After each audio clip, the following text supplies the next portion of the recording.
This week's episode of This Is Only a Test is made possible by the fine folks at Evident. Evident provides a simple, secure platform that lets businesses confidently know who they're dealing with without the risk and expense of handling sensitive personal data.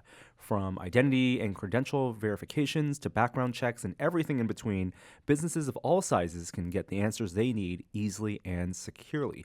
Visit evidentid.com/test to sign up and start running verifications today. Again, visit evidentid.com/test to sign up and start running verifications today. That's evidentid.com/test.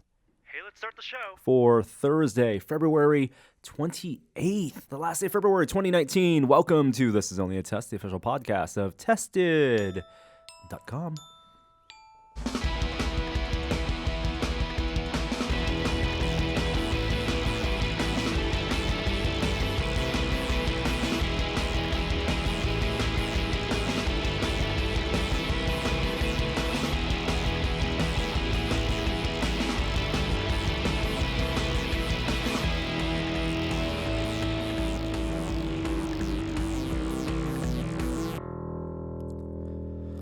Hello and welcome to the podcast this week. I'm Norm, your host, gone last week, back this week, and joined by Kishore Hari. Hello, I got to play Norm all of last week. How was it having a 3-month-old child? No, I didn't get that part. I just got to be on a couple tested podcasts in the Norm chair both times. It's a comfortable chair, isn't it?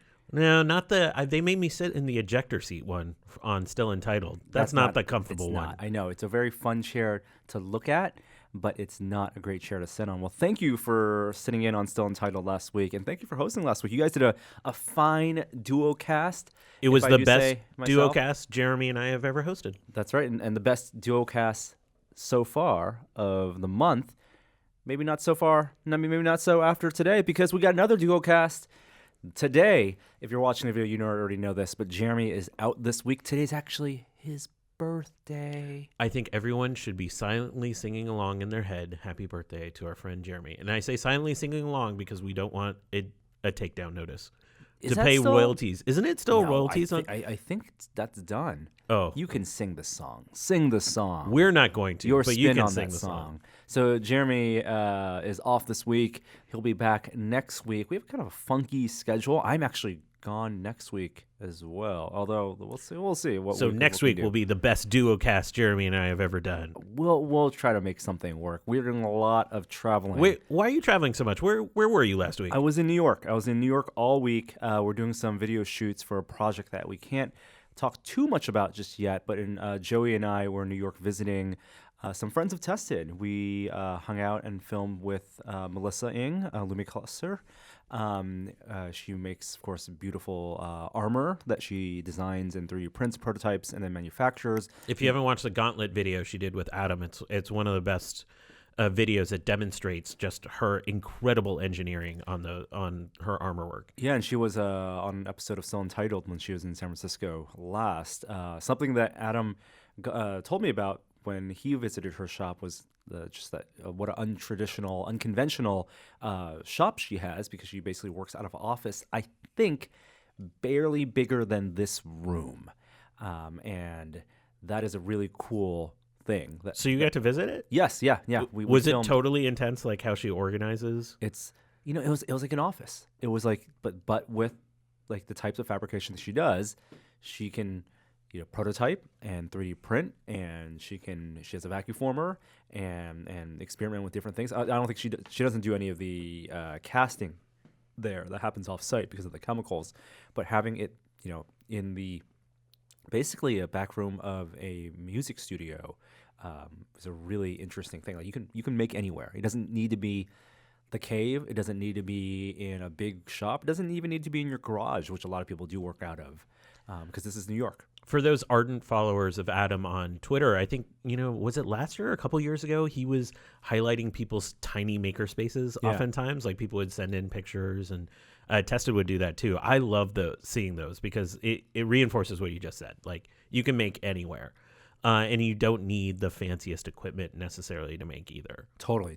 So really fun time. Got to see her armor in person, and we did some fun shoots with that, which hopefully you all there will be able to see in the coming months, I'll say. And then we also did not stay in Manhattan. We were on the east side in Queens, and lovely, loved staying in Queens. It snowed there. So for that's awesome. A West Coaster, for a Bay Area native, that's a concept completely foreign to me. The closest we have to snow is going to Tahoe, which is like for a purpose. You go to ski, or you go to Reno for why would you go to Reno? You wouldn't want to go to Reno. There's no real reason to go to Reno. But being in a big city, like one of the biggest cities in the world, and seeing it snow was really neat. You were basically in that Avengers Endgame 2 trailer. The second one, where they're flying over Queens. They fly over the Met Stadium, and that's all set in Queens. Oh yeah, that's right. Yeah, and then we made our way through Manhattan. Didn't stop there, but to New Jersey, where we got to spend a couple of days with Rick Lyon, the puppet fabricator and puppeteer, who Adam had filmed a video with a couple of years ago now. Oh my gosh, when he made his puppet. Yeah. And Rick is awesome. He, of course, designed all the puppets for Avenue Q and was one of the original cast members. And I had just seen, like, Joey had been there before, but I had never been in his shop, and I didn't realize it's a wonderful shop. He has like the entire floor of this old warehouse, essentially, and there were Avenue Q puppets everywhere because he still fabricates for the show. Can Puppet Norm be that far away? I have a puppet Norm. You have a puppet Norm? I do. Oh, it's a you're blockhead. talking about your baby. It's right behind you. Oh my God. Twist. I thought you were talking about your baby for a second. Oh yeah, he's also kind of a puppet, or he thinks. All right, he thinks I'm the puppet. Let's dive into the top story of the week.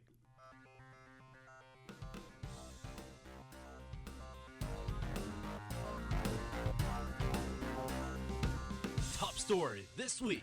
A lot of what we'll be talking about this week kind of is the tail end of what you guys started talking about last week, which was Mobile World Congress. Of course, the big Galaxy S10 announcement was last week, but for us, maybe the biggest announcement and something we've been highly anticipating is HoloLens 2. And so Microsoft held a big event. They showed it off. People have been using it, and the details are out.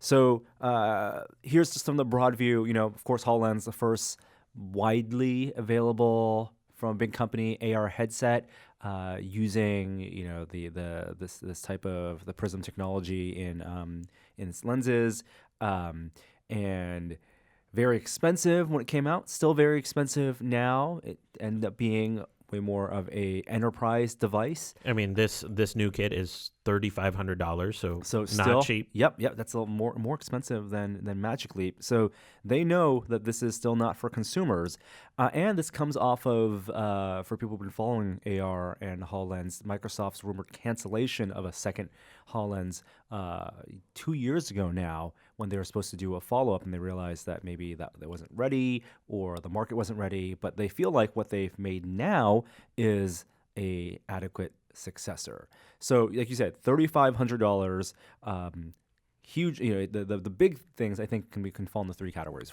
First of all, optics.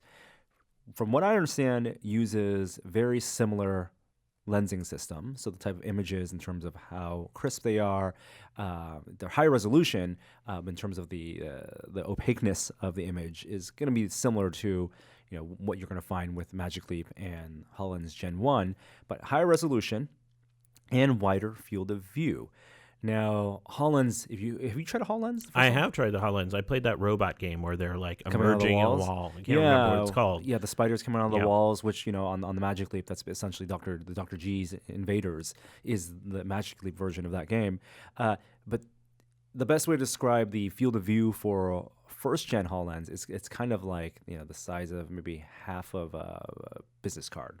I'd say larger than postage stamp, but fold the business card in half, fold the credit card in half, hold it arm's length in front of you, and that is basically that seems about right. And it's basically double that So there's some overlays you can find online. People have kind of mocked up the field of view and how it compares to a Magic Leap, and it is very comparable to Magic Leap, which is to say that it's still fairly limited. And it may be useful enough for enterprise applications, for the kind of like teleconferencing, projecting images into your space stuff. Hololens has always had great spatial mapping, so it really feels like an iterative improvement. Look, I'm not Jeremy, so I'm going to ask a lot of dumb questions here, so apologies in advance. But one of the things every time I've tried Magic Leap or the HoloLens is that in real-world conditions, you're doing it in a room with stuff in it, right? That's why the spatial mapping matters so much. I'm not doing this in a giant empty room. I don't have one of those in my life. So how much does it matter that the field of view has enhanced so much in real-world applications where there's so much occlusion anyways with just stuff? Yeah, so a really good question, because it really doesn't, like, this does not have multiple planes of focus, right? This is not going to solve convergence accommodation. There's going to be a sweet spot for where these holograms live in your space. And if it's anything like HoloLens 1, then it's going to be like at the, not necessarily things in the near field holding up a virtual thing floating in your hand, which can still look good, but it's going to be things coming out of walls in the distance.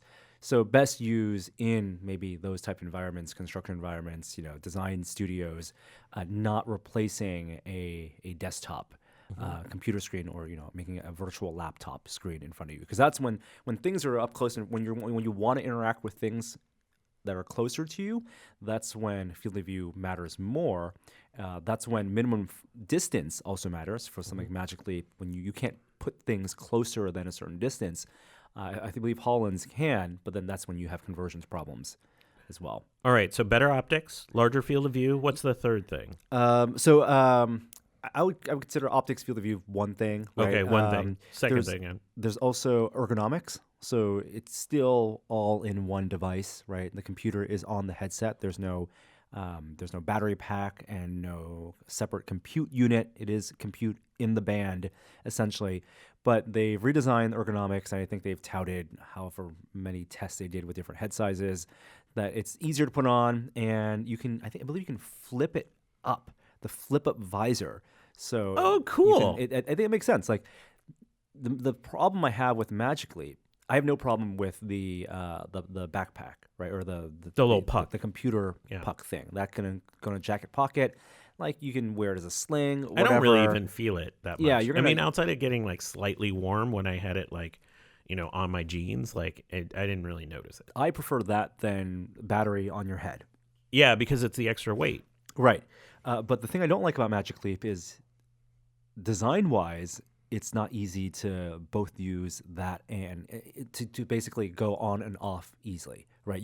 There's a button on the compute device that you can press that says it's a reality button, basically, to turn off the display. But then still, it's a little bit tinted, and what I'm doing mostly is like kind of like in a VR headset, like shifting it up or looking through the gaps into the real world to look at my phone, or lifting my head up to peer into things in the real world.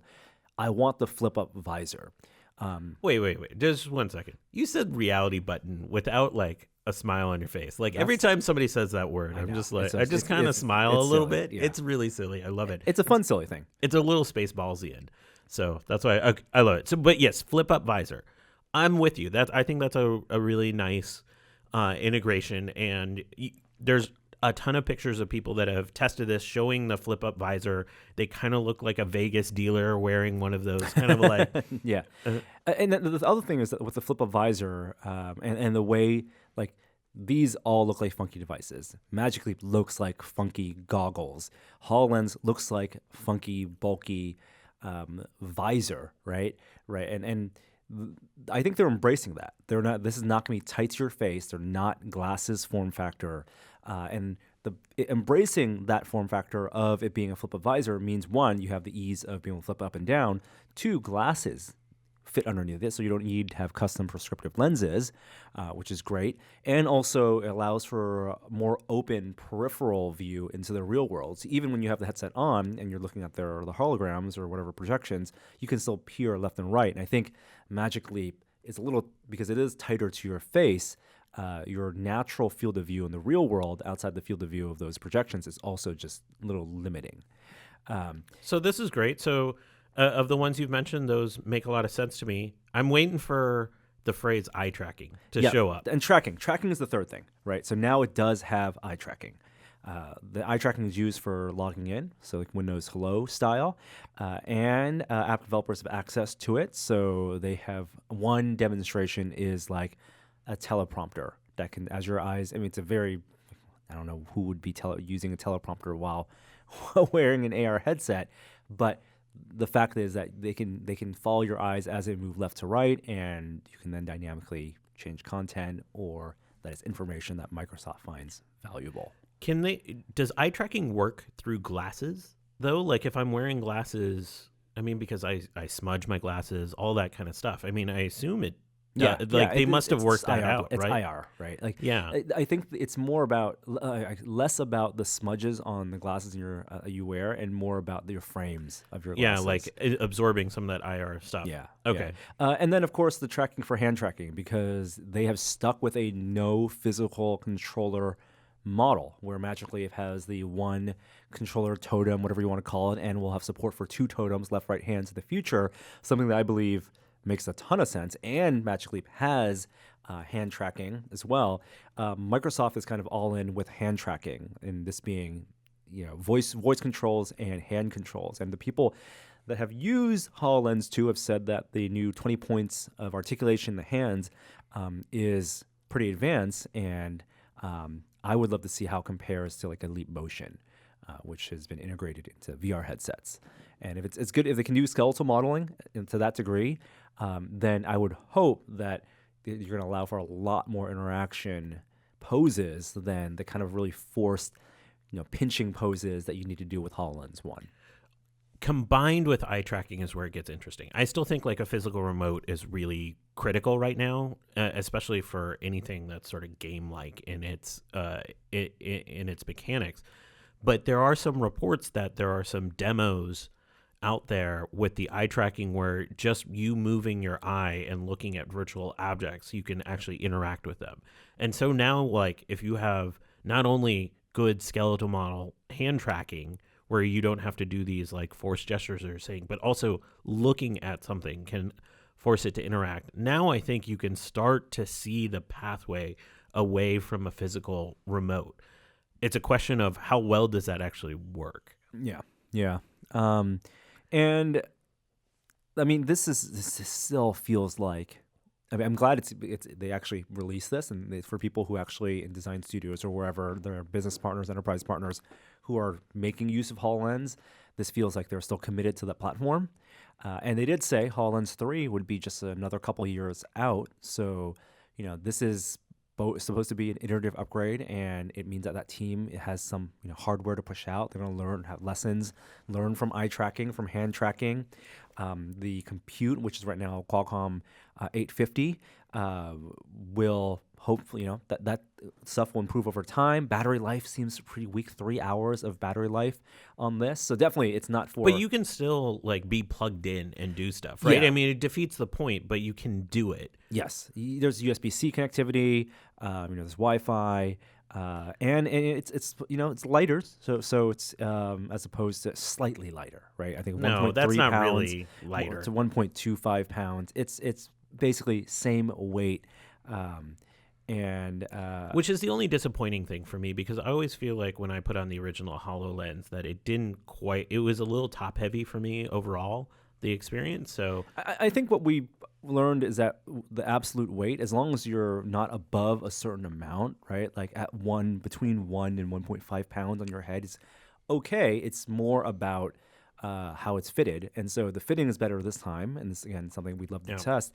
Then that the feeling of weight is mitigated, and if you're only going to use this for 2 to 3 hours at a time, most likely not even that with the that's type a of long applications, time. That is a very long time. So this is not the funny thing is, for the companies, the big companies, right, who are going to be working in AR, obviously Microsoft, obviously Magic Leap, as a big company because they have a ton of money and investment. That's kind Apple, of we Google, and assume. Apple is the third one. They really all three feel like AR for different users and different applications, and really Magic Leap in the middle, and Microsoft on one end with the enterprise first, and then Apple when they do it will be probably very consumer first. yeah. And I cannot imagine this being more different than an Apple-based AR headset. Oh, I mean, it's going to be completely different. I think what Microsoft is going to have to get right, and there's hints of this, is they're going to use like Azure to connect multiple people, their HoloLenses together, so you can interact in the same environment together.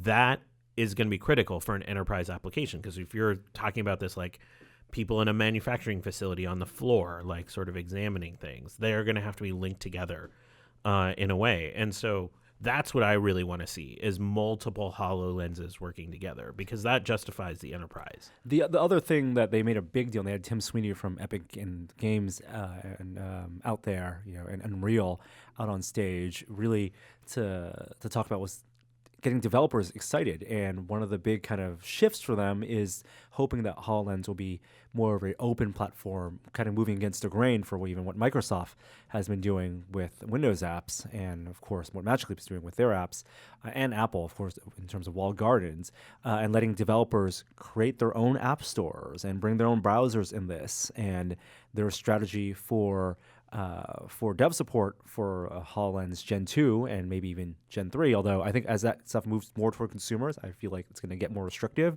and less open. But at least now, to get people on board, they want their software to be a little bit more like Android than iOS, which is a good thing. But again, I don't know if that's compelling. You can tout Epic's involvement all you want, but I don't know how effective that will be, or how meaningful that will be for consumers when Microsoft does release a product for consumers. The final thing is, we would be remiss to mention the other application for HoloLens and the relationship Microsoft, which is with the military. Mm-hmm. And employees at Microsoft have signed an open letter to their CEOs saying that they are against the HoloLens use and AR use in the military. Not so different than what Google employees did recently about a military contract. Now, we don't have any information that this Army contract is anything remotely nefarious. Like, I would imagine for a product like this, they're looking for ways to have a bunch of people work together in a way that you would expect an enterprise product. But I mean, the rallying of the workers is when you have 250 thing. people in that division at the company signing this letter, they should take notice. And these are good concerns to have early on, right? If we're talking about transparency, I don't necessarily think that military use should be completely restricted. And if they're not going to work with Microsoft, like Microsoft. Now is the time to have a conversation rather than where we are with privacy in Facebook, for example. Overall, we haven't had a lot of conversations about the social implications of the technology being produced, and to have it much more upstream is consistent with where we are right now as a culture. And so I'm glad the workers brought this up. Yes. I don't know enough information about what the contract is, what the use case is at the end of the day, to say anything more than good on them to at least bring up the conversation. Right. And the contract specifically is like a $500 million contract, which I don't know what that means with U.S. Army. I mean, I don't think that's that big of a deal in terms of like the dollars, but it really matters what it's for, and what their plans are going forward. Like, do they have lines with certain groups that are going to be using this tool about they won't cross? I don't know. So, Microsoft CEO, and we're kind of moving away from the product talk here, Satya Nadella talked about like their just fundamental stance as a company is that they are not going to withhold technology. They're going to trust, the protectors of democracy and the military and the U.S. government, which I think it's kind of just sidestepping the issue. Like it's.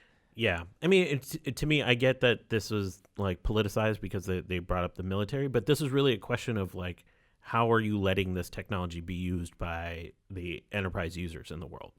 And like, it doesn't matter if it's military, it could be any entity. Right. Absolutely. Yeah. AR is going to have the potential to really changed. I mean, imagine if we had these conversations when smartphones were coming out and no one had these. We were just kind of excited about technology, right? For touchscreens, and and now they're kind of ubiquitous. So we think AR will be ubiquitous in the future, or hopefully. Maybe. So that's HoloLens 2. We really would love to get our hands on one, even if that means we have to go somewhere to use it. If any, this is only test listeners out there would like to hook us up with HoloLens 2 access, we would be very grateful. And I'm sure Jeremy will have more to talk about when he's back next week. So let's go to our next segment.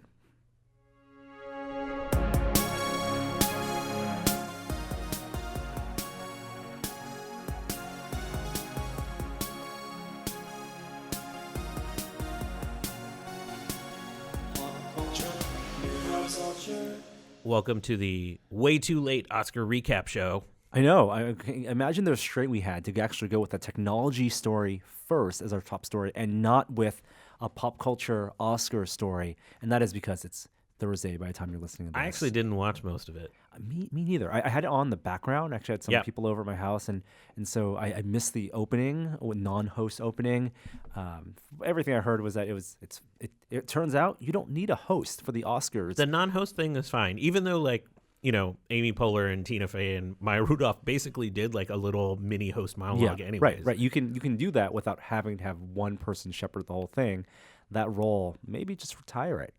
I'm sure they won't. I'm sure they'll come back. Billy Crystal is going to come back and do one final stint as an Oscar host. The Oscars are in a microcosm, one step forward, one step back. Like it's always constantly in this tug and pull with itself on what this show is. Yeah. We saw that with the whole like, are we going to award cinematography during the award show? We see it with the host thing. We see it with who's nominated and like the omissions. And frankly, I mean, I hadn't seen every Oscar movie, but frankly, this seemed like a bad year. It did. A lot of bad takes. I mean, there was some stuff. We should celebrate the things that we are excited about, like Into the Spider-Verse. Boom.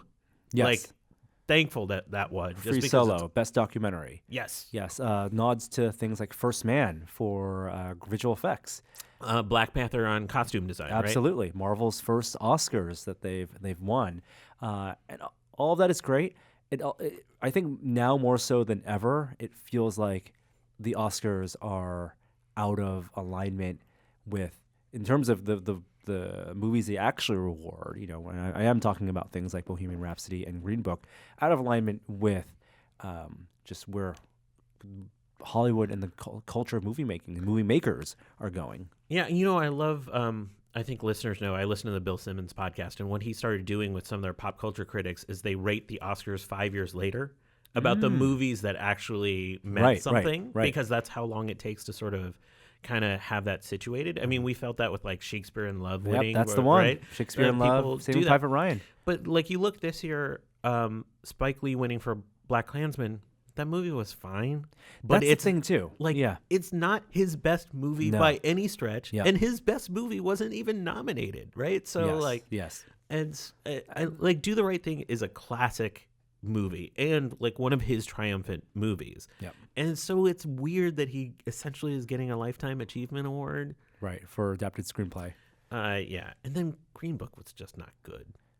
Yeah. And like everyone's talking about the swirl of controversy about like the race, the reverse driving. I don't like that. Actually, feels tired to me. I just thought that movie wasn't that good. If you look at the 8 movies that were nominated, like Roma, The Favorite. I don't think there was any way Black Panther would have won it, but I think last year was just like the better year when Shape of Water won.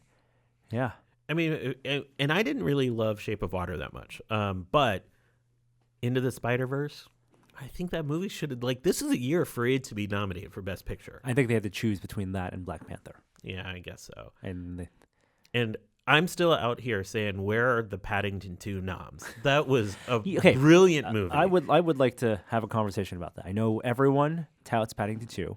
I've watched it, finally. I think it's on Netflix or Amazon. Maybe Amazon. I enjoyed it. I thought it was delightful. It's not best movie of the year. No, I'm not saying it was the best movie of the year. I was saying where's the nomination for it? For what? Well, I thought, first of all, it was wholesome. And, like, there's no more wholesome movies anymore in this world. I thought it's in my top 5 movies of the year. So I think it could have Really? been, yeah. Really? I liked Roma, so I'd put that there. Into the Spider-Verse, I liked a lot. I have to, like, Infinity War? yeah, I'm obligated. I'm obligated It fills 2 slots in that film, or in your top 5. No, that's just one slot. Okay. That's just one slot. I mean, so, like, what, like, Paddington 2, like, slots in there. I don't think you watched enough movies last year. Probably. I mean, did what you not else see? is so better? Did you not? Sorry to Bother You. Sorry to Bother You is Blind on my Spotting. list. I think I Blind didn't see Spotting Blind over Spotting. Sorry to Bother You. I actually like Sorry to Bother You. I just like the twist of that movie so much. But I didn't see Blind Spotting, so. I mean, if you talk about movies from written and directed by African American filmmakers about racial tension, Black Klansman, Sorry to Bother You, and Blind Spotting. Blind Spotting. I did not love. like Black Klansman that much. I thought Paddington 2 was better. By the way, that is the weirdest comparison of 2 movies I think we can ever have. Agreed. Yep. I went with the more apt comparisons. You got to watch Blind Spotting. Hey, if you want to feel good about life and see a musical number, Paddington 2. If you want to see It could have at least Hugh gotten Grant overacting, Well, what is Hugh Grant underacting? I've never it's seen true. that. Brendan Gleeson in one of his best roles. He's the prisoner chef. Yep. Mhm. It is And- 100% wholesome. And the best bear movie of 2018. What other? I don't know, but I'm sure this was the best bear-based movie. Yeah. I mean, if Ted 2 came out last year, I stand by what I say. And then other notable things about the Oscars in terms of the award winners: Rami Malek for Bohemian Rhapsody as Freddie Mercury. Just watch the Queen live concert from Wembley Stadium. Yeah. It's better than Bohemian Rhapsody. Yeah, I think it's a fine performance. It was the other movie that mainstream Oscar voters were considering, I think, voting for Best Picture. They also have an interesting voting system because it's a ranked system, right? Like Green Book could have won if everyone had put it as their number 2 or 3 out of 8, and everyone was just very divisive about number 1, right? I don't think it was like a point system where number 1 was like weighed 4 times as much as number 2. But it's like in politics, right? When you have that confusing ballot. But it is what it is, and I think the takeaway is don't take the Oscars so seriously. Yeah. You can like whatever movies you want to like. You can celebrate Hollywood and celebrate the culture of movie making and storytelling in many other ways. It is just one institution.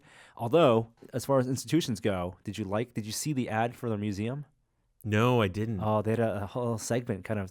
I was down in coming soon. LA a few weeks ago, and I saw it it's under construction. Yeah, right next to LACMA. Mm-hmm. So I will be enjoying going to the Academy Museum when it opens, which reminds me I should probably They have reach a out. theater that's going in there, right? And they're buying that would just be tons awesome. of props and costumes, and it will be it's a huge money. It could be a huge money haul. It's a huge investment, but it's. I'm excited that that's a place that will exist. All right, would love to hear other people's thoughts on the Oscars. I think go watch movies. Go watch Spider-Verse. It's going back in theaters. Oh, It's going to be because in of the Dolby. Oscar? I think so. In IMAX. I want to say this weekend. So you can check your local listings. Even if you've seen it, it's worth going back. I want to find a way. Just do to yourself go. a favor and feel good about the world and see Paddington 2. A lot of those movies are also out on Blu-ray or digital purchase. Or like now. Roma, it's on Netflix. Or like Roma. I haven't seen it yet because it's on Netflix. It's too easy. Yeah, I mean, I know a To lot of people watch. that complained about seeing it on a small screen, that it wasn't designed for that, especially who directed that. Like Alfonso Cuarón, right. is known for these sweeping, but it's a much more personal story, and it's semi-autobiographical. So I actually didn't mind watching it on a small screen. Okay. All right. Let's continue talking about movies. We are in pop culture. We are now 2 weeks away from Captain Marvel. Mm-hmm. Yep, Got my you got- ticket. you got your Opening night. tickets? Opening night, 7 p.m. That Wow. Thursday night. I- First showing in San Francisco. I actually don't even know when my ticket. I bought it so long ago, reserved it so long ago. I gotta make plans for baby to to be able to watch it. But yes, that's coming out, and the first reviews are out. At least it's so funky. The social media embargo has been lifted. So the critics' reviews aren't out, but the social media embargo lifted. And they're generally pretty positive from what I saw. I'm trying to kind of Joey Fameli myself and not read too much. I think the one thing I took away from reading some of those quick impressions, because they were supposed to be they're spoiler free, which I'm impressed that you can invite people to watch a movie, have them sign an NDA where they will agree to tweet about the movie at a certain time and not spoil the movie. Good job marketing, good job PR on making this system work. But there are no formal reviews yet. And my takeaway from the social impressions was that it has a great villain. Oh, really? Yeah. Oh, I didn't get that at all. I got a lot of stuff about a cat. I don't want to think about the cat because I don't want that. If that's like a delightful surprise in the movie, I don't want to be waiting for it the whole time. But I'm reassured that the villain of the film is compelling and steals the show in some ways. All right. That's a spoiler-free impressions off of impressions that you can find on Twitter. Genuinely excited about this movie. Like, I'm not Infinity War excited, where like I'm living at a movie theater for a couple days, but I'm genuinely excited because I think we're going to get our first hints at the epic conclusion. And this movie definitely rides on the wave of its proximity to Endgame and also the tease at the end of Infinity War. We of course had Ant-Man and the Wasp, which is a tangential story, which had a tie-in at the very end. But this is the one. This is the appetizer in between the two main. This is the snack between the two main courses. And just inject any '90s nostalgia directly into my veins. Of course, I'm all over it. Yeah, it's already making an impact not just in what the movie is going to do for Marvel and the MCU, but also for Rotten Tomatoes. You read about this? Yeah. It's essentially the Rotten Tomatoes has beyond its sort of like critic tomato meter, it has an audience score, and then before the movie actually is released, they have something called a want to see rating. Like an anticipation score. Yeah, right. And it's like anyone can go on there and like make an account and vote on this thing that is just like a hype meter. So from a user perspective, and we're talking about this because Rotten Tomatoes is changing its policies to not surface the hype rating anymore because the want to see is going away completely. There's been grading, and people have kind of skewed perceptions of movies by either on both sides of reviewing or highly anticipating movies or ranking them lower based on their personal opinions. But outside of that, how useful was that information to you as a moviegoer anyway? I don't think I even knew that thing existed right? For the most part. It was like probably something I've noticed on that page, but I didn't use it to actually decide if I was going to a movie. Right. Not. Doesn't it feel like just data points and surveys that would be useful for studios that Rotten Tomatoes should be as a business selling to studios, and that's kind of like a pre-sale tracking data. Right, it's kind of interesting for industry folks and people who follow the movie business, but as a moviegoer, these people haven't seen the movie. What do I care whether they're excited about it? Yeah, and they're not doing actual projections on how much money it's going to make by this thing. I think it's much more useful to have the audience score once the movie's out, where you get actual like scores of people that have actually seen it, knowing that it's still can be brigaded and all of that kind of stuff. Well, here's what Rotten Tomatoes should do. Are they still owned by Amazon, IMDb? I think so, yeah. Are they affiliated? But Amazon has review verification on Amazon.com, right? You can see sort this of, is sort of, right? You bought an item, you can write a review, and because it's from that account in which you bought the item is a verified review. This is a very easy way for Rotten Tomatoes to make a business out of being another Fandango. You buy your ticket through Rotten Tomatoes, or you partner with Fandango, and so you are a verified ticket purchaser and have seen the movie because it is is past when you watch that movie, and to put it up. I just don't care enough about that audience score to have that kind of level of detail. It's applied. like Yelp. No one cares about the user reviews except the people writing the reviews. Yeah, it's except people. It's for foodies, people who enjoy eating food who feel like they can be food critics, or for fans of movies who feel like they can be movie Look, critics. and I think there's honest reasons that people are not excited about Captain Marvel that are totally legitimate and fine. Hey, if you have opinions about a movie, start a podcast.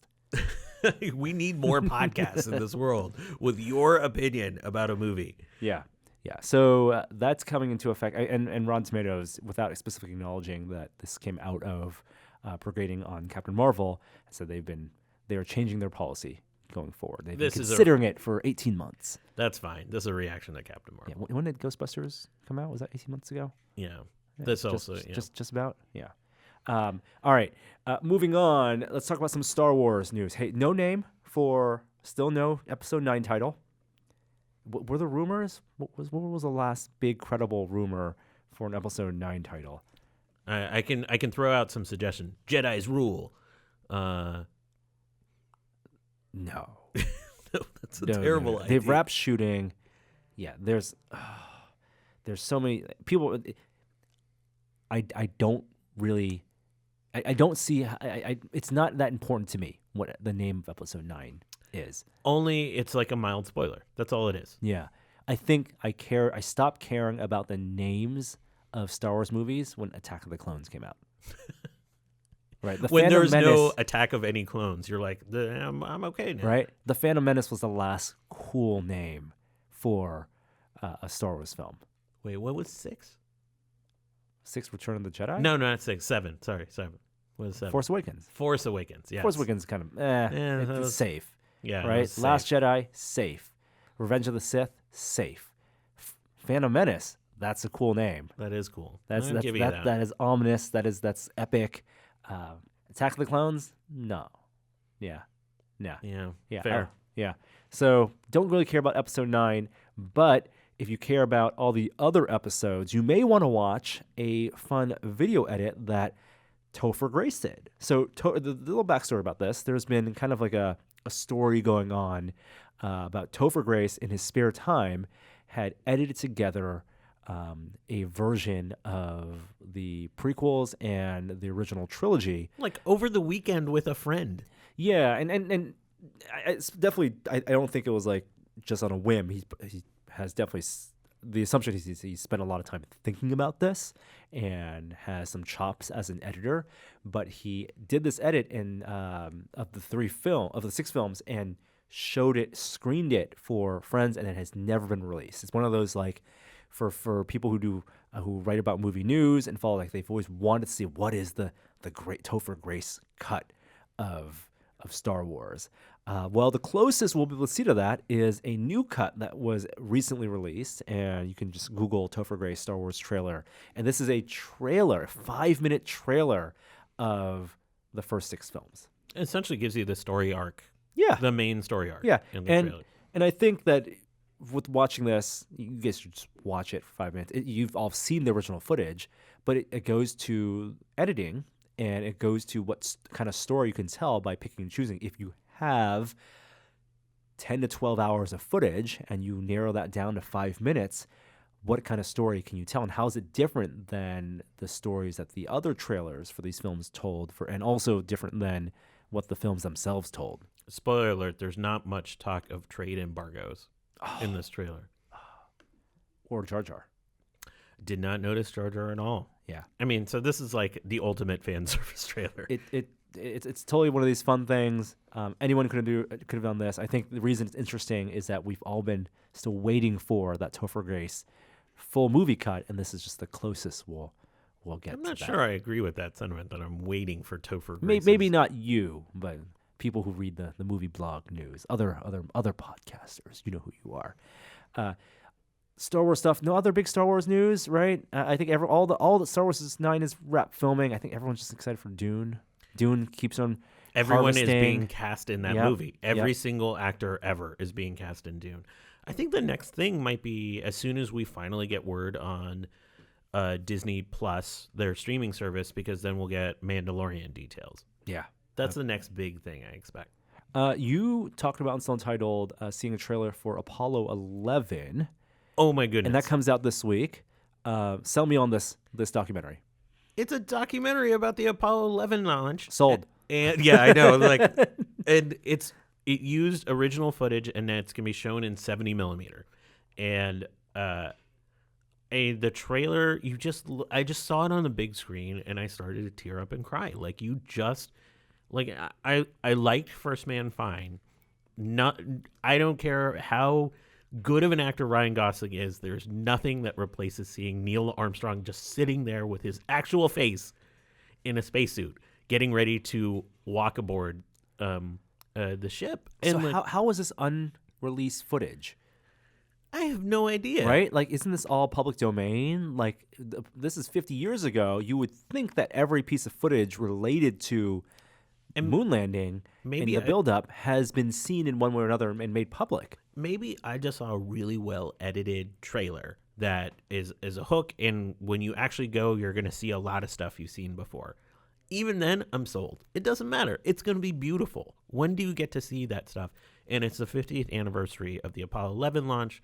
There's no better time to do it. Yeah, so apparently it is from the NASA vault and also broadcast, right? The things that aren't public were ABC, NBC. Yeah, like Walter Cronkite. And exactly. So all of that kind of peripheral media and ephemera that was around Apollo 11, that was collected, archived. And again, it goes to what we were saying earlier, the editing of even footage that we've seen before, and the presentation of that footage now in 70 millimeter can really change how we perceive a story. And the reviews on this have been spectacular. I think is it 100% on Rotten Tomatoes? Yeah, it's like, how do you not, like, as long as it tells the story, how do you not give this like an instantaneous 100%? Yeah.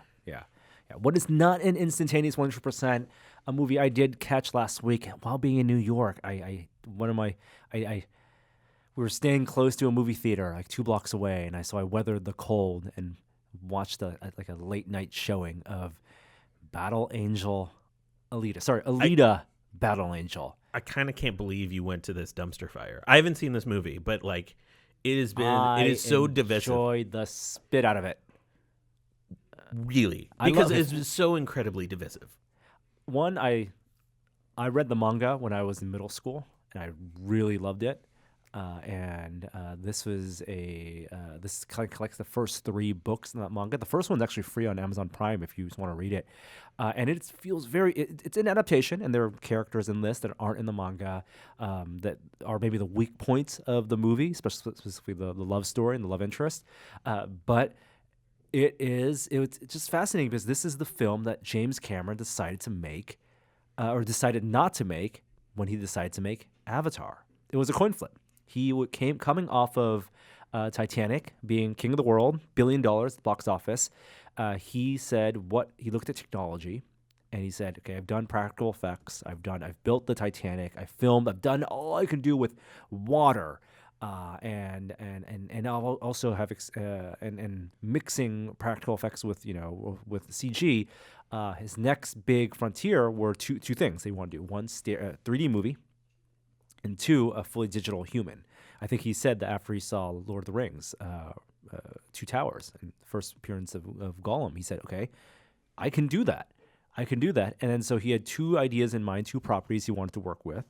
One was Avatar, which he says the story as it goes is an idea he came up with in high school or something, right? Sure. Right, which I think he totally acknowledges. This is he loves dance. It's a tried and true story. It's nothing new. Everything's a remix, whatever. And Battle Angel Alita, which is a Japanese manga that Guillermo del Toro introduced him to. And the character needed to be a digital human, and he thought back in 2007 that he could do a fully digital human. And then he did a coin flip almost and said, you know what? I think I like Avatar more. Let's go with Avatar. And now we have 5 Avatar movies. What the world would have been if he had decided to make Battle Angel instead, and we'd 5 cyberpunk Japanese manga adaptation movies. I mean, you're saying words that make this sound awesome. Cyberpunk, manga, anime. From that perspective, the build-up, for the anticipation for me was there, right? When the trailer for Alita dropped last year, I really didn't know that Robert Rodriguez was doing it and that it was happening. And I was like, whoa, he handed this film off. He realized that he wasn't going to finish filming and editing Avatar 4 and 5 or whatever until 2022, and he was never going to make Alita. He had the script he wrote, and he handed off that script, and he produced it, and I think it's a fine film. I think the action's incredible. The effects are amazing. Do you remember seeing AI? Yeah. And one of the best parts in Spielberg's AI was the also a movie I didn't really love. So let's see where this is going. Also a divisive movie, but one of the more striking depictions of the characters were in the Flesh Fair, when you had the robots, the weird like old robots, cyborgs, and new androids with like half human faces, but like kind of green screen CG bodies. You had this in spades, but with a Japanese aesthetic, and really, really well done. So human faces on mechanical bodies, cyborgs. Do you need to see it on the big screen? No, I saw it in 3D, and it was good in 3D. When typically I would have decided not to do 3D. And coming out of this, it was fine. I think that I'm glad that James Cameron didn't do it. I'm glad that had a little bit of a Robert Rodriguez grittiness to it, and some of the weirdness that he brought in. It's his first film since Machete Kills, I want to say, or Sin City 2. So I'm glad it's he's doing a big budget film and not just doing kind of indie projects. As a fan of Robert Rodriguez's work, I'd say I recommend it. I think if you are a supporter of things like Pacific Rim, it feels very much like that. Pacific Rim came out. I wanted to see more mech movies. If you wanted to see more interesting adaptations of original stories, support this film and watch it. Yeah. What was the last thing I was going to say? No big spoilers. She turns into a battle angel. Got it. Yeah, exactly. She's a robot. You really don't need to know much going in. Christoph Waltz is in it. Rosa Salazar, I want to say, is the actress who plays the lead character. Avatar. So James Cameron's working on Avatar 2 and 3 right now. He's doing 2 and 3 back to back. I think he's finishing filming on that, and then he's going to do 4 and 5, which is insane. It's insane. How can those movies succeed? Like, Avatar was a flash in the pan because it was the first fully digital human characters. We went for the spectacle of it, right, not for the story of it. And it hooked you because of the buzz that they had successfully built about 3D technology, filming custom cameras, shooting this volume space, and you like what you saw with Gollum? Well, you're gonna love these blue creatures, these avatars, and it's gonna it was a I just remember crowd-pleasing story. I just remember the buzz being like, this is the first movie meant to see in 3D. Right. None of these 4 movies have that. They're going to make going up something. for it. They're going to make some right. Make up Return something else. to the world of Pandora. They should know. Fox should know based on ticket sales for or the relationship with licensing for Pandora Land in Walt Disney World, whether there is an appetite for Pandora or for these characters. There's no way these are going to be. If that first movie bombs, what's going to happen? Because Disney's going to own Fox by the time this comes out. Sunk cost. I think that's the economic term. I make you $2.7 billion. You let me make whatever movies I want for the rest of my life. That could have been the deal. He has 2 of the top grossing movies He has ever. the 2. Is it the 2? I don't know if it's the anymore. Yeah, 2 of the. He had at one point the 2 or the both top grossing movies and all the Academy Awards to show for. I guess don't bet against Cameron, as Gary Whitta would say. We have to close pop culture with our tribute to our friend, our colleague, our mentor, Reggie. Feels to me. This happened just a couple hours after the podcast last week, and I know everyone's making the Doug Bowser joke. What about the "my body is ready" joke? Yes. Yes. My body's not ready. I'm gonna miss Reggie. Yeah. A lot. I think they're. I gotta find the quote. You vamp for a second. I'll find the quote. So Doug Bowser replacing him. The photos, of course, been shared with Mario and Luigi tied in the background.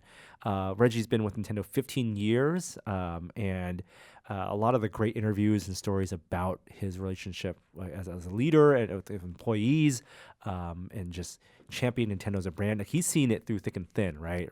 Post GameCube, rise of Wii, kind of a disappointment of Wii 2, and now leaving on this real high note of Switch. People are wondering, why is he leaving? Why now? And he deserves it. He deserves retirement if that's what he's going to do. I think he's going out on top. Enough vamping. All right. The quote is from the 2004 E3 conference. He said, "My name is Reggie. I'm about kicking ass. I'm about taking names, and we're about making games." That's perfect, Reggie. That's great. That is it. Goodbye, Reggie. Thank you for everything. Yeah, and we'll still have all those E3 videos, press conference, and the funny Nintendo marketing videos to remember you by.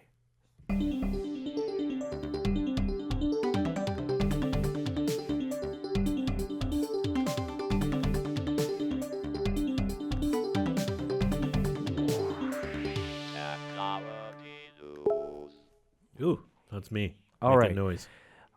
Off of Mobile World Congress. You know what? Let's save Mobile World Congress for later in tech news because there's so many phones. And the phones, I don't know. Some of them are exciting, though.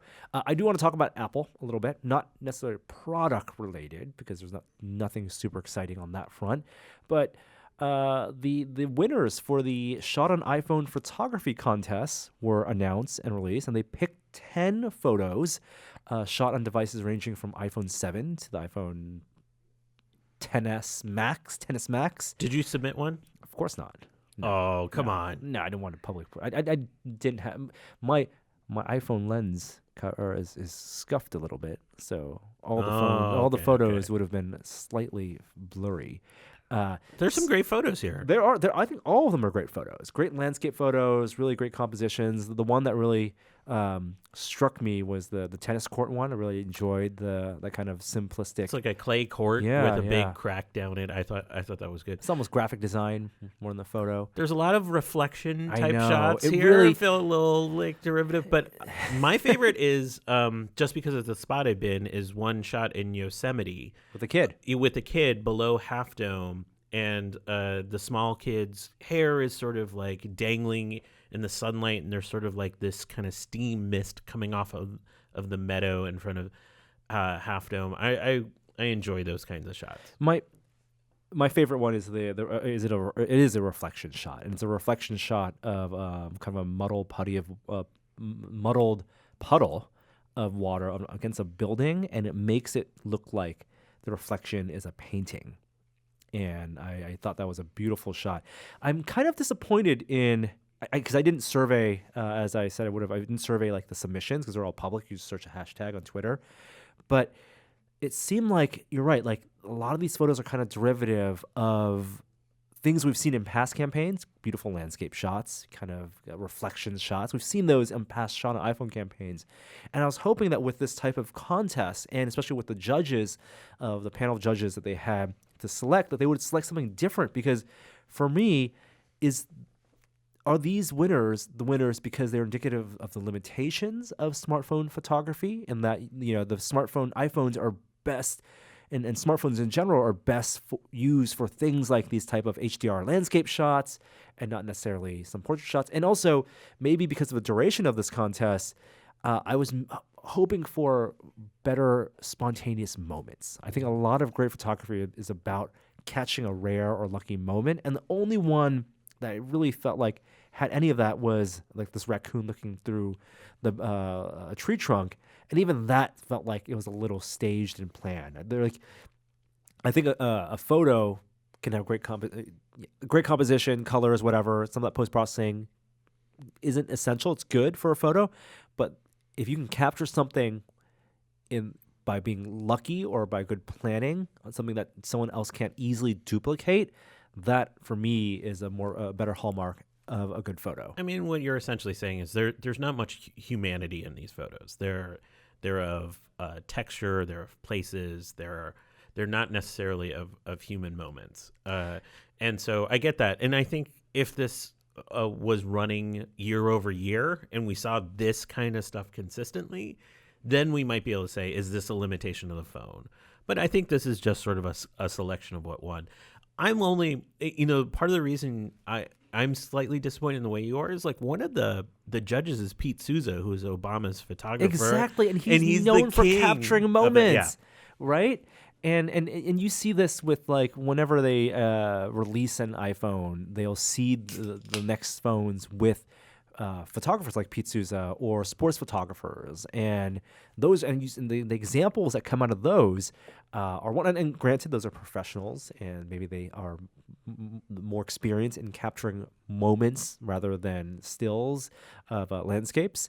But that it's a great way to showcase a functionality of your phone if you're gonna tout things like burst mode or portrait mode or whatever.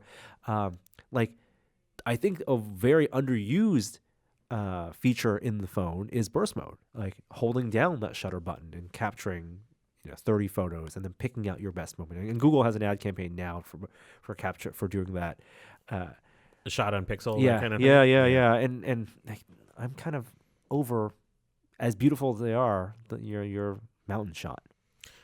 Yeah, I get that, but at the same time, keep doing this campaigns. I love seeing these photos. I love seeing the photos from photographers from wherever.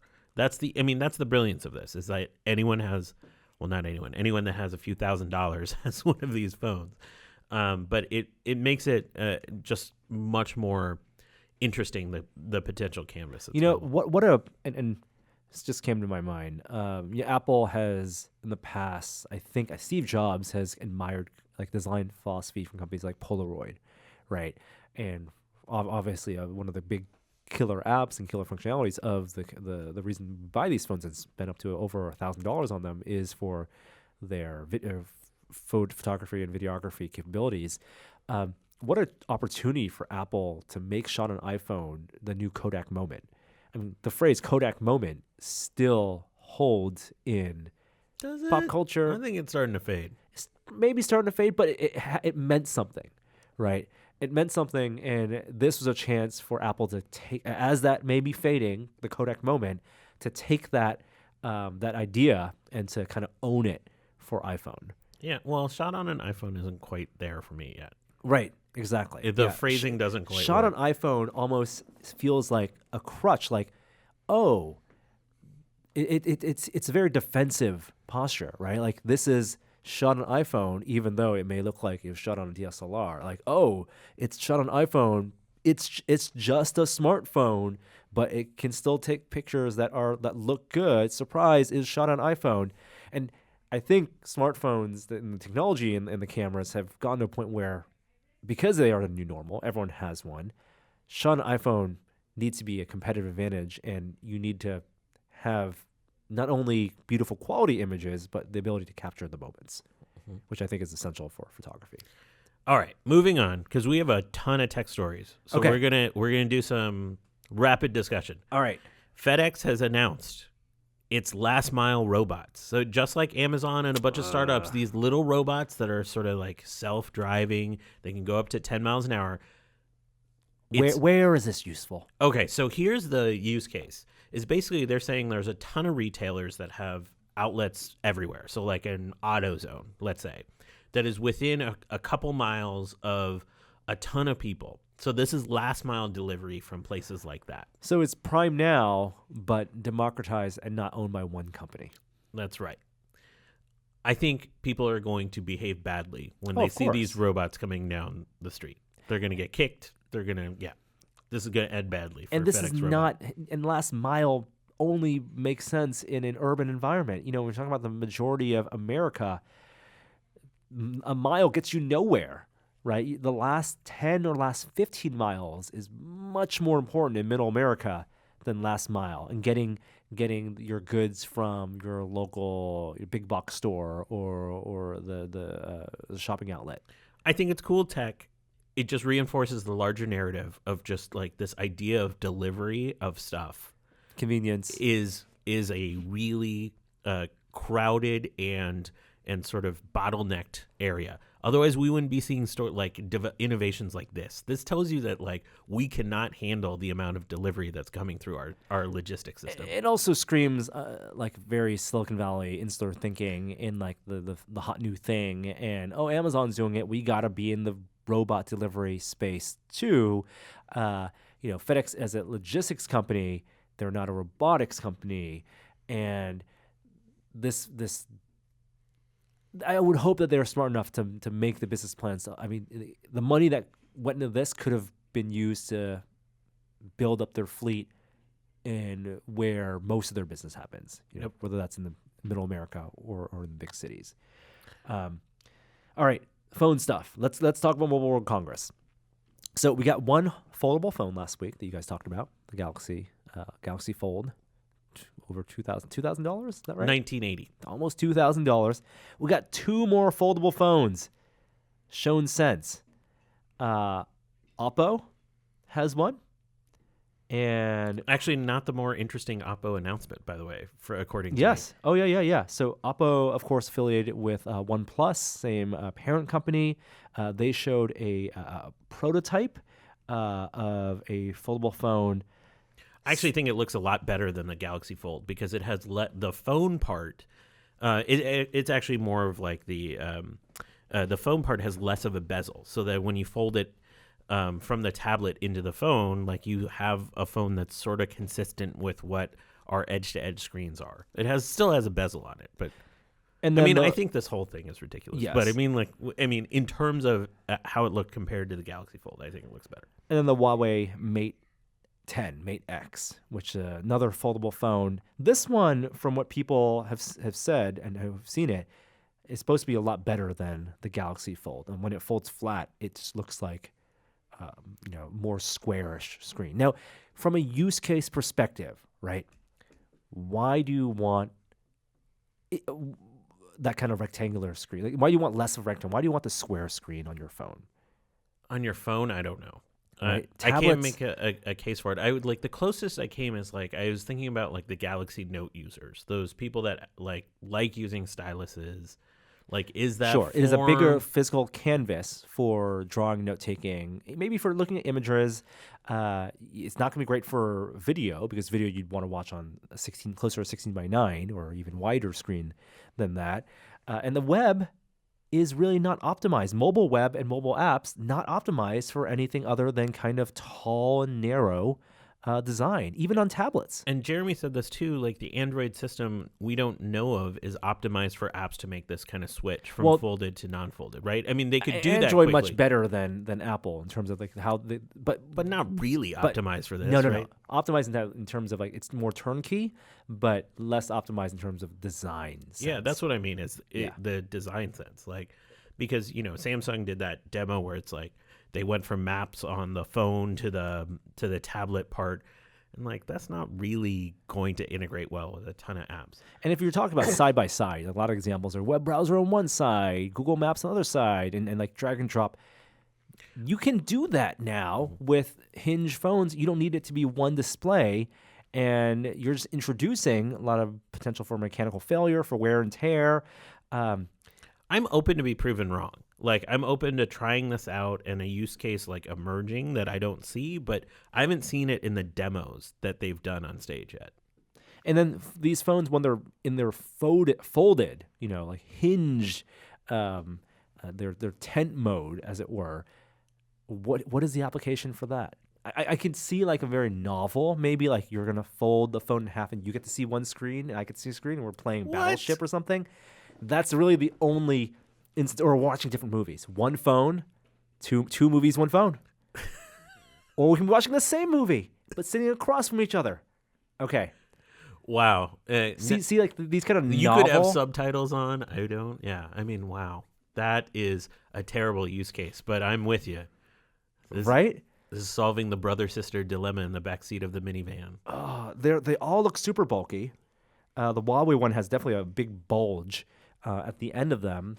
And if they needed to productize foldable OLED displays as a way to get to thinner and to ramp up and commoditize the technology, then fine. I don't think anyone's going to buy them. And not at these price points too. No. They're And- double the cost of a phone. yeah. And as long as you can buy a separate tablet and a phone for basically half the price, it's going to be hard to convince the market. Samsung is the only one out of these companies with the money, and then Huawei is a massive company too, with the money to spend this, to put the R&D, productize something that they know no one's really going to buy, just to get their foot in the door before Apple does it. And that's not to say Apple will do it, but I would think that if Apple was going to do it, they would release it in a way where they would need to, it would have to be a flagship, and they would have to expect tens or hundreds of millions of people using it, as opposed to it being the novel niche thing in the prototype, boutique space.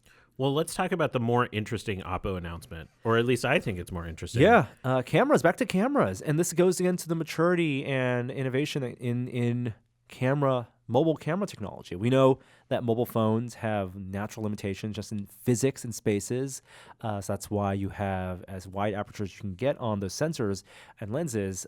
It's still, even when it's dual aperture, it's still physics limited. yes, physics limiting, especially in zoom, right? So you have bulges on phones if you want to get a telephoto, if you want to get a 50 mil equivalent.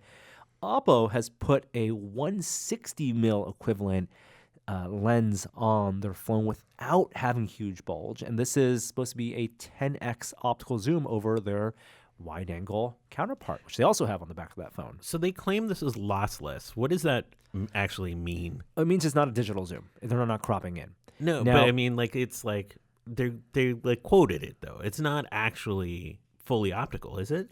it is fully optical because it uses a periscope system. They stack the lens elements not on one plane. It is an angle, and so it is a larger behind the body system, but it can still fit in however thick that phone is. That's kind of cool. That is cool. I think that's totally neat, and I bet that people who study lensing and lens design will say that a periscope system has natural deficiencies, and you're going to lose some image quality no matter what if you do it that way. Maybe, I don't know, but they can get an optical zoom without a bulge.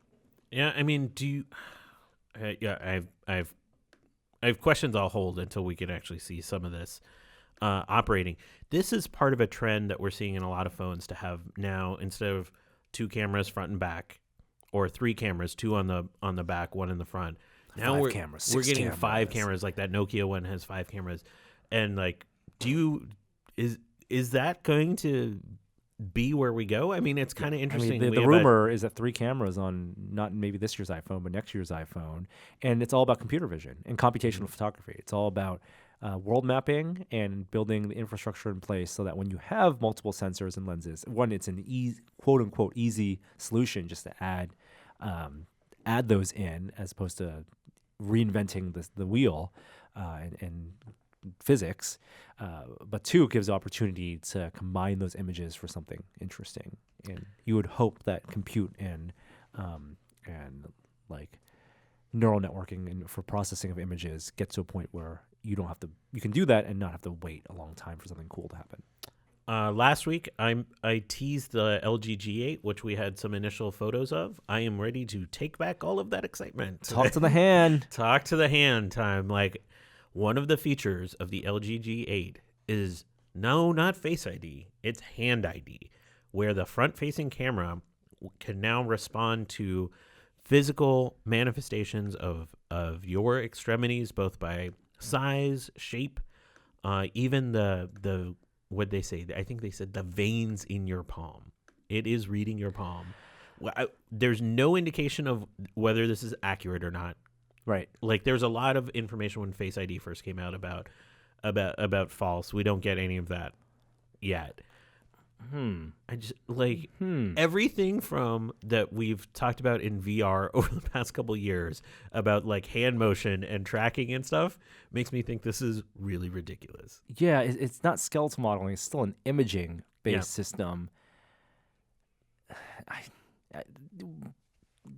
Is this a viable biometrics mechanism? It just doesn't occur that way that it is. And it like is going like this to your phone like any sort of like right.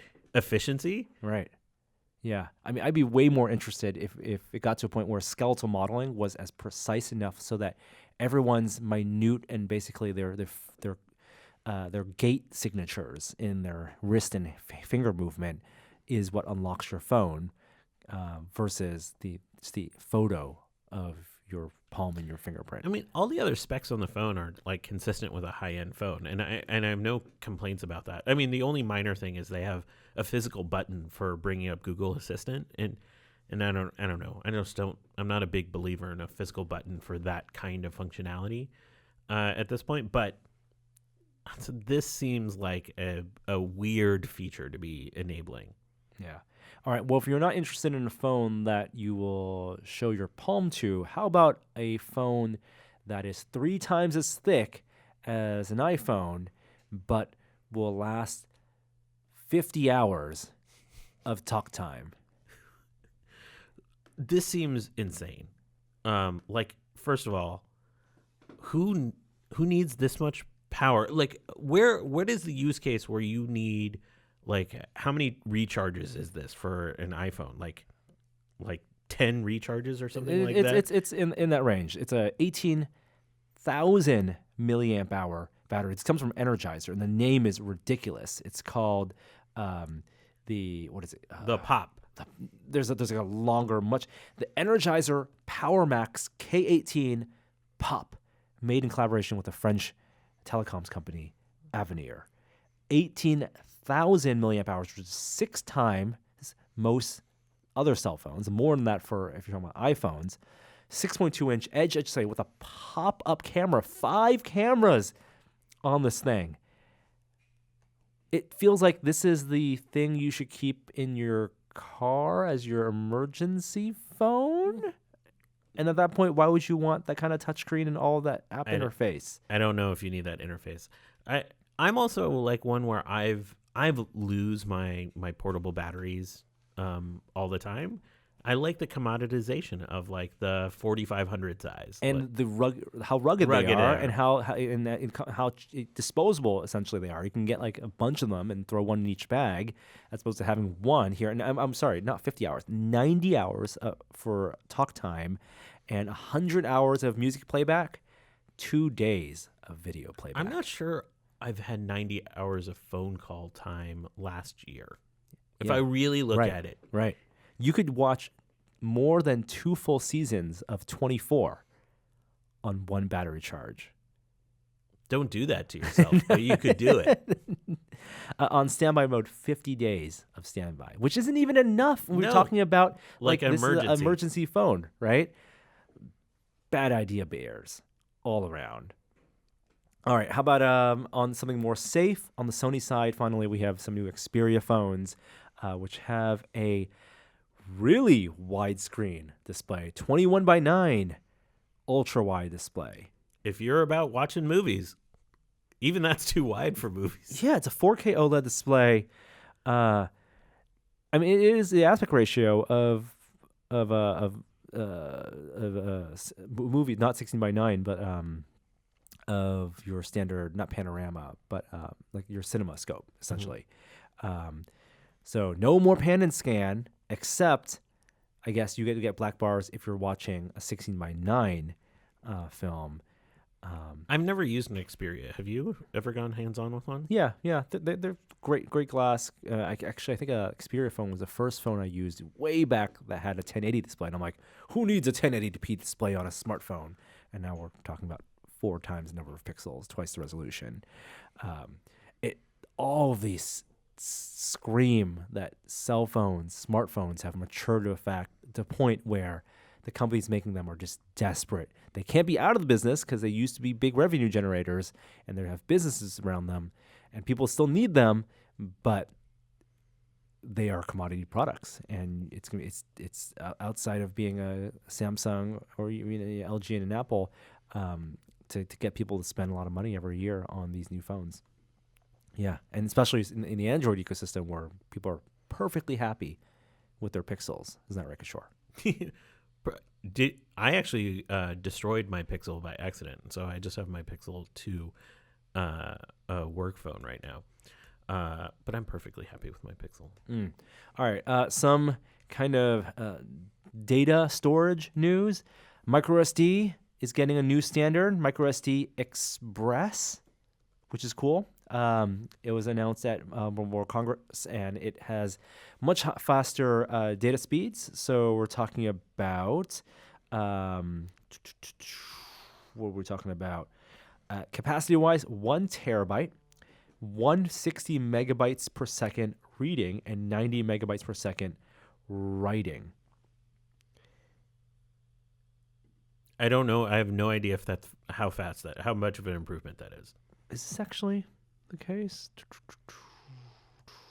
I mean, this actually doesn't sound that much faster, right? Yeah, because on normal SD cards, you get up to 300 megabytes per second, which you do need when you're shooting at the high bit rate or raw footage or log footage.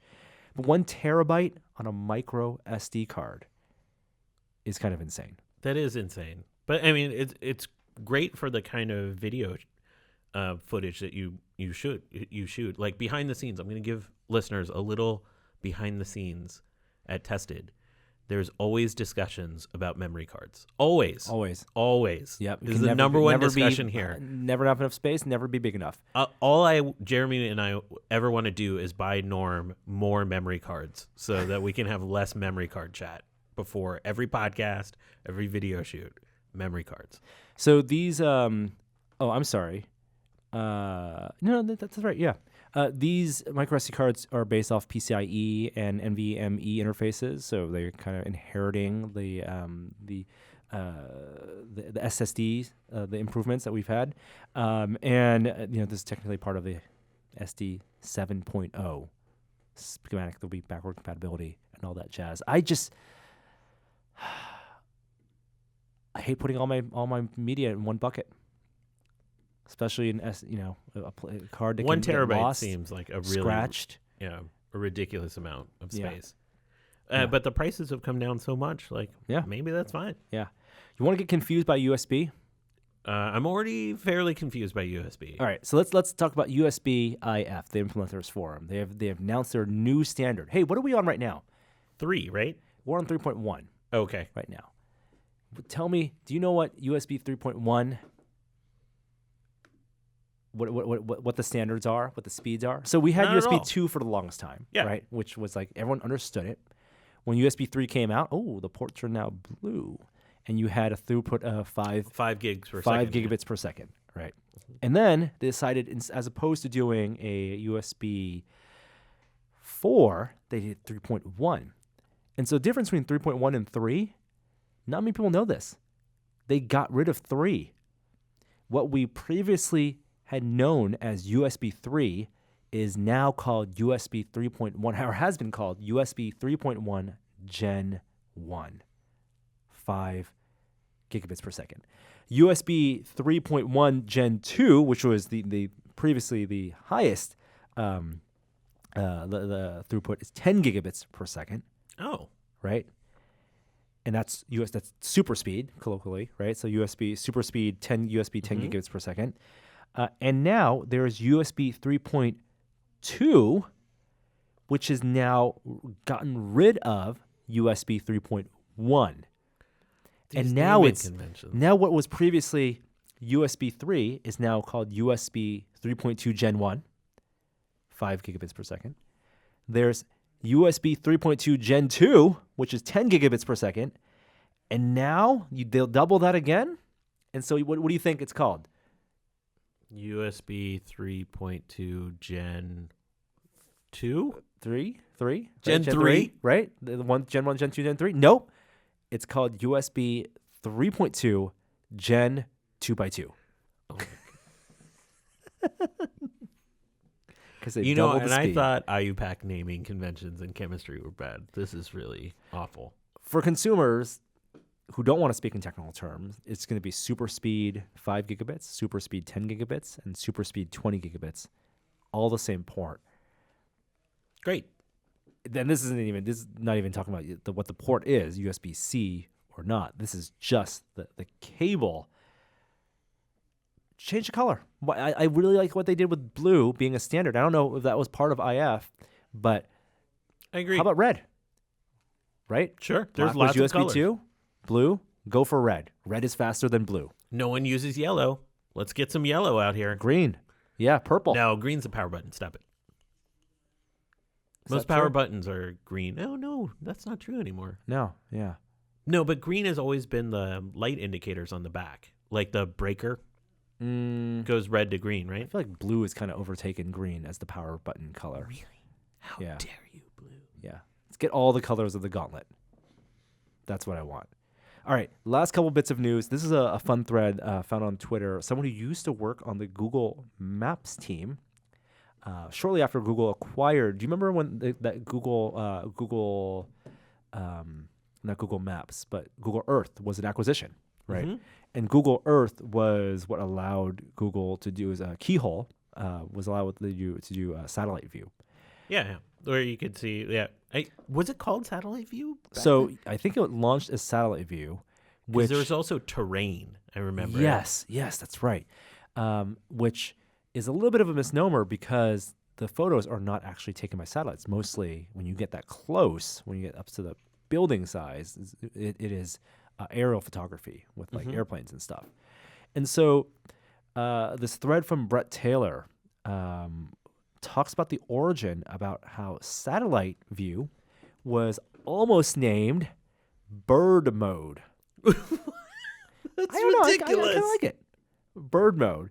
And it came down to the executives at Google having review meetings for new product launches and features and setting a timer clock in the meeting room for how long the meetings could last. And the last decision needs to be made within that timer. And I think it was Larry Page who, at the last moment, when the buzzer hit, Sergey, who was the last person, let's just call it bird mode. And then the buzzer hit, and they had to call it bird mode. And then the engineers kind of didn't ask for permission and instead Sometimes it's better to ask for forgiveness. asked for forgiveness and just said, no, that's not a good name, and called it satellite mode. Even though there was some internal division among their team about calling it satellite mode because they're not technically all satellite photos. And no one has complained since, and executives forgot about it. Sometimes you just got to do what's right. Go with your gut. That's Bird right, mode. everyone out there. Just disobey your boss and see what happens. Do the right thing. Satellite mode. Bird mode. Thanks. I'm not opposed to bird mode. Shall we talk a little bit electric cars? Yeah, we a little we Tesla don't need to news. jump into the shower for this. Yeah, okay. No need for that.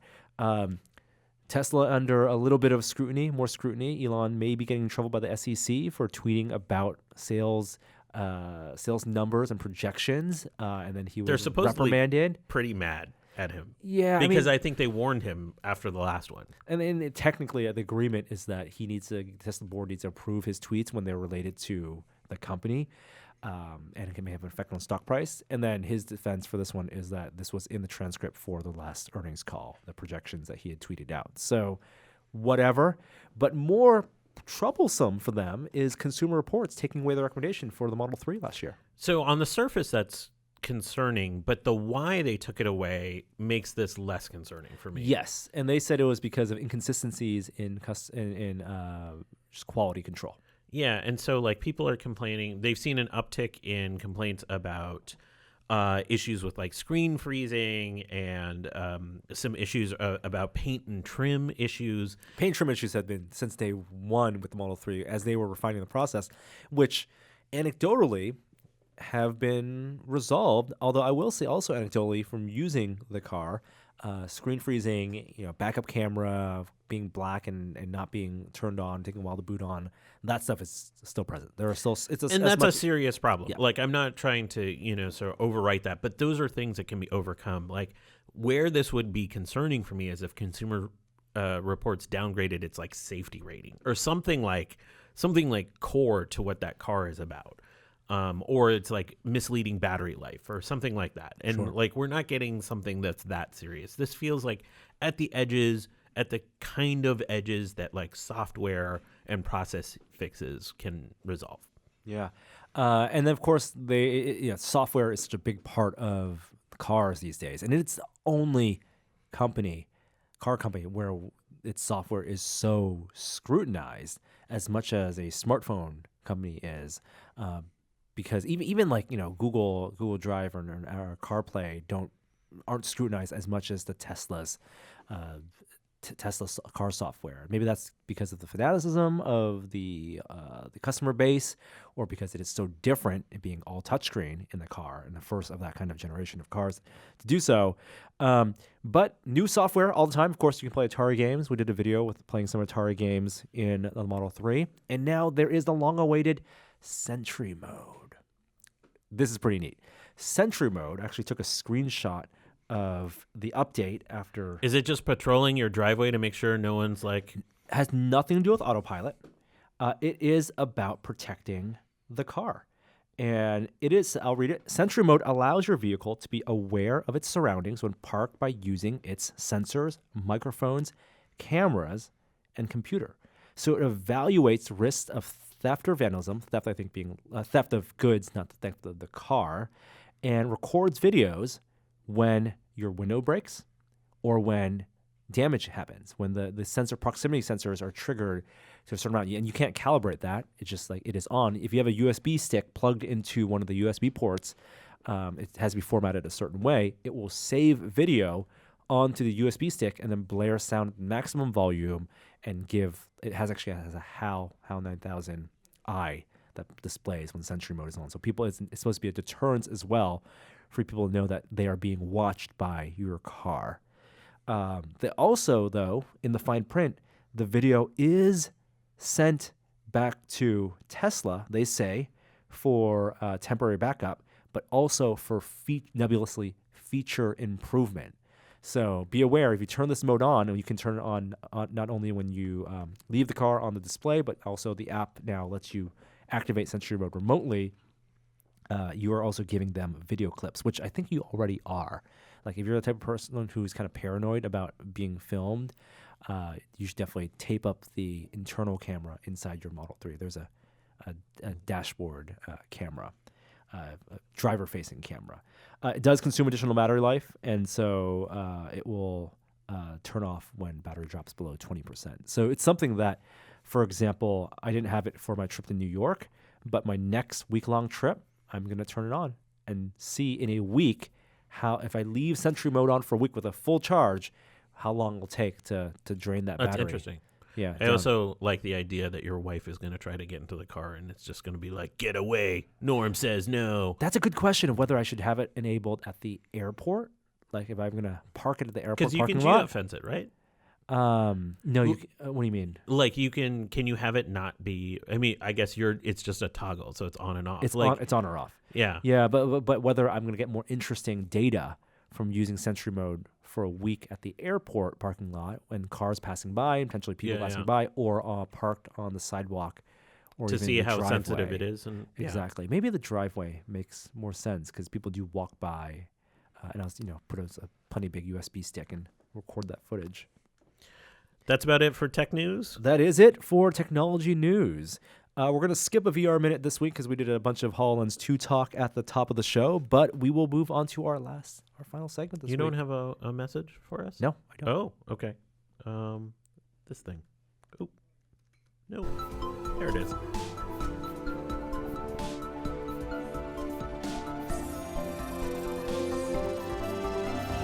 Now it's time for a moment of science. All right. Science Twitter was all in a hizzy yesterday. It might have been 2 days ago by the time you're hearing this, because a story came out in Quanta magazine. If you haven't heard of Quanta magazine, it's a magazine that comes out that's funded by the Simons Foundation, sort of in-house magazine that generally reports on physics phenomena. And they have incredible long-form stories on all sorts of phenomena. It's actually really exceptional read, and they have great writers there. And this is probably not the first one, but this is one of the first times I recall seeing a long-form piece on climate change emerge from Quanta magazine. And the author was reporting on a new paper that came out suggesting some new climate modeling on the impacts of long-term warming on clouds. And so one of the basic finding was, as reported in this outlet, was that there's new projections going out about 100 years that if we stay on our current course, all the stratocumulus clouds will disappear. Clouds are going away. Clouds will disappear as a result of the warming. I Now, mean, let's break this down though. yes. Tell us why clouds going away is a bad thing. Well, clouds going down is a bad thing because clouds actually reflect radiation back out. They have essentially an albedo effect. And so they're white, and so they reflect light away from the Earth. So if those clouds go away, we accelerate warming. Clouds are also fun to look at. I mean, if you think they about also affect post-apocalypse, weather patterns. Yeah. Movies, post-apocalyptic films, and just a portrayal of the landscapes. Are there clouds? There are no clouds. They're pretty desolate. Well, they must be shooting in a certain location without clouds. Let's break this down though. So the models they used are something called an eddy model, which is this sort of simulation that essentially looks at these different currents that emerge as they change the CO2 concentration. So the fundamental assumption that this model used is that we're not going to make any changes at all over the next 100 years. So currently we're at 400 parts per million. That's a number that people have largely heard as sort of like a peak, or it's actually we're well beyond it now. Climate load, carbon dioxide load.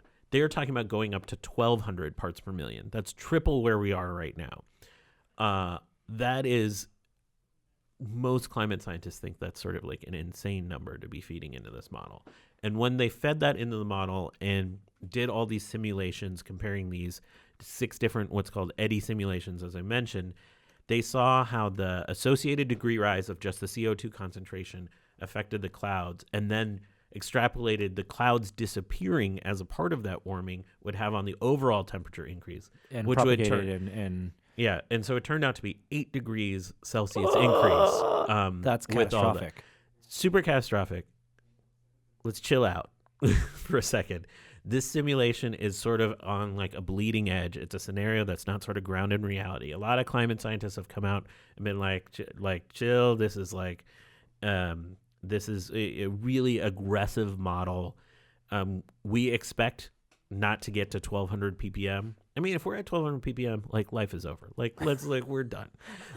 This is terrifying. And the model's out like 100 years. We're talking about projections 100 years from now. Yeah.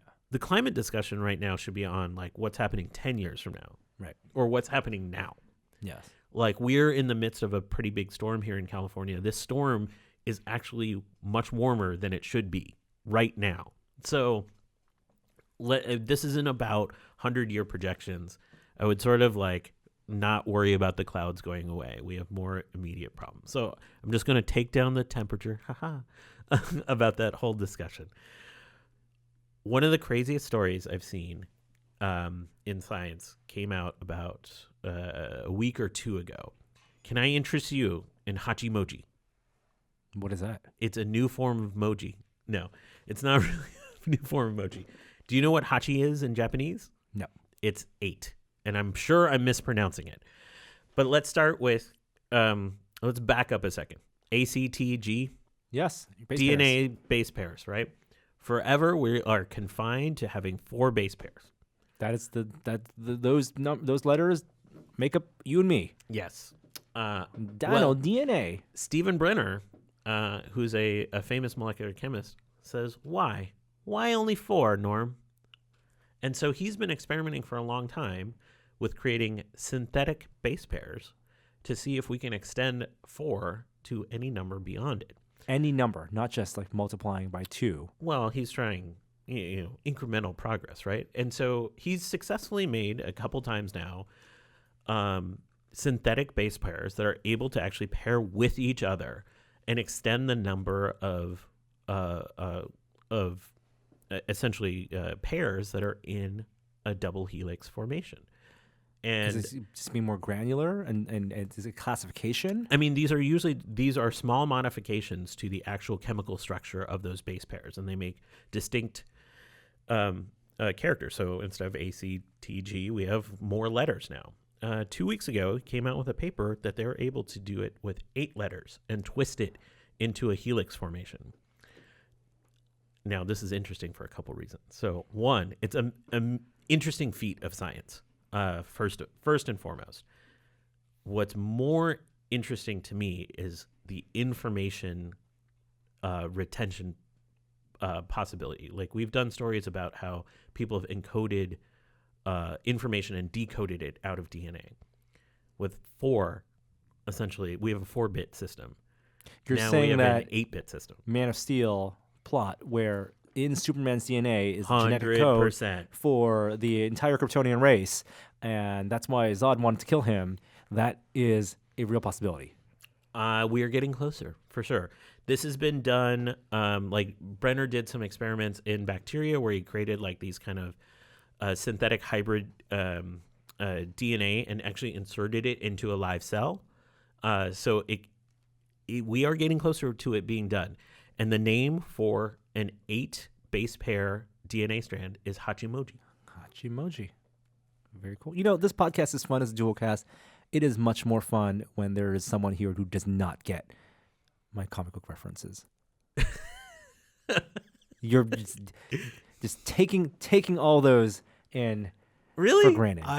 I feel bad about all the comic explaining we've done to him over the years. So I Jeremy can take it. Happy birthday.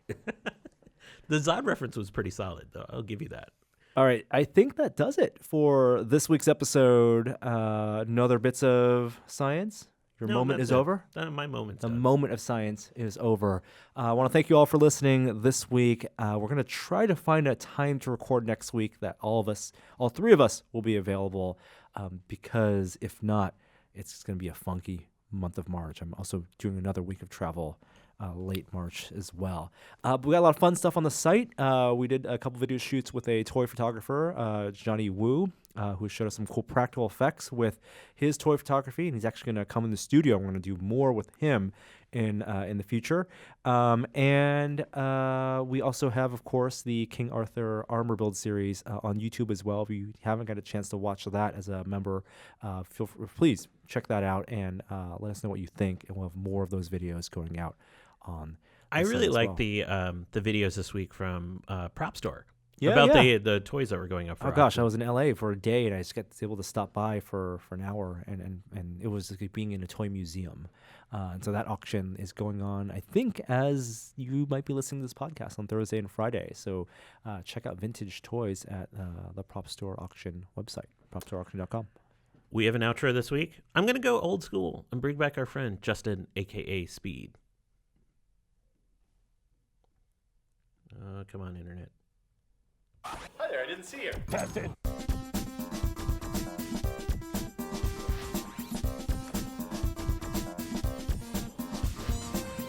Phenomenal film. You like Last Jedi? I think Last Jedi is the best Star Wars film. I think Rogue One is very high on the list. You Glad mean we got Have Will we in not today. talked about this? you mean of the new ones? No, of all of them. Oh, goodness, goody.